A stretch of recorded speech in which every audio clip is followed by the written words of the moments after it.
दोस्तों आज हम बात करने वाले हैं रॉक्सीड 150 mg टैबलेट के बारे में। इस टैबलेट के फायदे का नुकसान इस पूरी जानकारी जाने वाले हो। चलिए दोस्तों वीडियो स्टार्ट करते हैं। तो आप इसको बैक्टीरियल इन्फेक्शन में भी आप इसको ले सकते हो, या फिर यूटीआई इन्फेक्शन हो गया है उसमें भी आपको डॉक्टर इसको लेने की सलाह दे सकता है, या क्लेम आइडिया हो गया है उसमें भी डॉक्टर इसको लेने की सलाह दे सकता है, या फिर वैगिनल डाइजिस होना उसमें भी आप इसको ले सकते हो, डॉक्टर इसकी सलाह दे सकता है, या गोना होना इसमें भी आप इसको ले सकते हो, या पीआईडी होना इसमें भी डॉक्टर आपको लेने की सलाह दे सकता है। और इसी के साथ साथ दोस्तों महिलाओं के कमर दर्द होना या फिर उनके पिछले स्पाइन के हिस्से में दर्द होना उसमें भी डॉक्टर इसको लेने की सलाह दे सकता है। और इसी के साथ साथ दोस्तों डॉक्टर इसको यूरिन इन्फेक्शन में भी दे सकता है। और इसी के साथ साथ दोस्तों सर्विटाइटिस में भी डॉक्टर इसको दे सकता है। और इसी के साथ साथ दोस्तों रेस्पिरेटरी इन्फेक्शन क्लेमिडिल में भी डॉक्टर इसको देने की सलाह दे सकता है,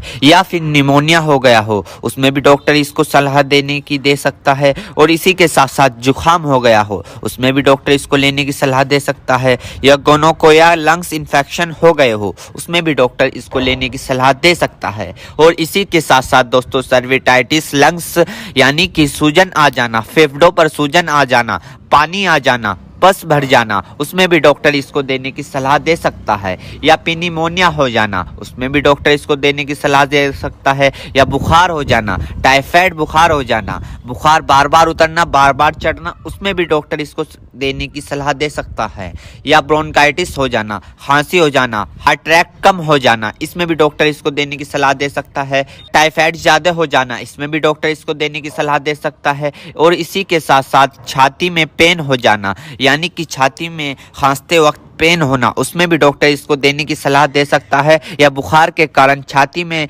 दर्द हो जाना उसमें भी डॉक्टर इसको देने की सलाह दे सकता है, या फिर ब्रोंकाइटिस यानी कि सांस की नली में सूजन और ऐंठन सपन हो जाना इसमें भी डॉक्टर इसको देने की सलाह दे सकता है, या फिर टाइफाइड फीवर हो जाना। टाइफाइड फीवर में होता क्या है, मांसपेशियों में दर्द होने लगता है, हाथ पैरों में जलन सी महसूस होने लगती है, इसमें भी डॉक्टर इसको देने की सलाह दे सकता है। ये भी वहां पर काफी अच्छा फायदेमंद देखा गया है। या दोस्तों फिर दोस्तों ईएनटी इन्फेक्शन हो जाना यानी कि आपके कान में अगर मुआद आ रही हो, माद आ रही हो, या फुंसी निकल गई हो उसमें भी डॉक्टर इसको देने की सलाह दे सकता है, या नोजिया हो गई हो, बार बार जुकाम हो रहा हो उसमें भी आपको डॉक्टर देने की सलाह दे सकता है, या दांतों में कहीं पस बन रहा हो उसमें भी डॉक्टर इसको देने की सलाह दे सकता है, या सॉफ्ट इन्फेक्शन हो गया हो उसमें भी डॉक्टर आपको इसको देने की सलाह दे सकता है, या स्किन इन्फेक्शन हो गया हो, स्किन इन्फेक्शन यानी एलर्जी इचिंग फंगस हो गए हो उसमें भी डॉक्टर इसको देने की सलाह दे सकता है, या बोन जॉइंट बैक्टीरियल हो गया हो उसमें भी डॉक्टर इसको देने की सलाह दे सकता है,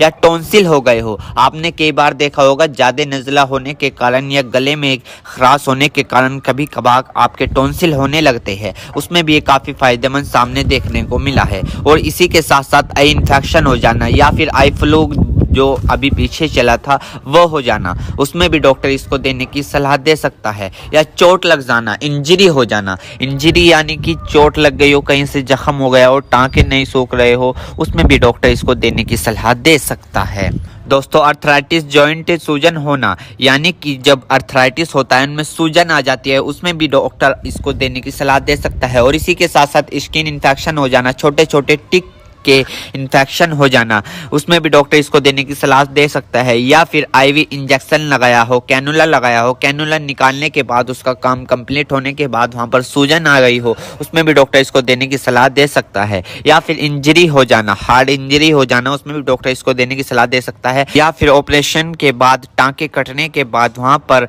सूजन सी आ जाना उसमें भी डॉक्टर इसको देने की सलाह दे सकता है। एक बीमारी है दोस्तों मिडल ईयर इन्फेक्शन, इसमें भी आप इसको ले सकते हो, इसमें भी डॉक्टर आपको देने की सलाह दे सकता है, या फिर दोस्तों मिडल ईयर इन्फेक्शन हो जाना इसमें भी डॉक्टर इसको देने की सलाह दे सकता है। मेरे प्यारे बहनों भाइयों, आपको दो बात विशेष रूप से ध्यान रखनी है। नंबर 1, अगर आप इस प्रोडक्ट का यूज कर चुके हैं और आपको कोई भी परेशानी या किसी भी तरह के का अन्य साइड इफेक्ट दिखा है तो घबराए नहीं, तुरंत इस प्रोडक्ट को लेना बंद कर दे और अपने डॉक्टर से संपर्क करें। नंबर 2, किसी भी प्रकार की अन्य मेडिसिन या किसी भी अन्य प्रकार का कोई भी प्रोडक्ट अपने डॉक्टर के सलाह के नहीं लानी चाहिए, क्योंकि मरीज की, पेशेंट की उम्र अकॉर्डिंग अंदर बॉडी में क्या चल रहा है, क्योंकि दोस्तों हर आदमी के अंदर अलग अलग हार्मोन्स होते हैं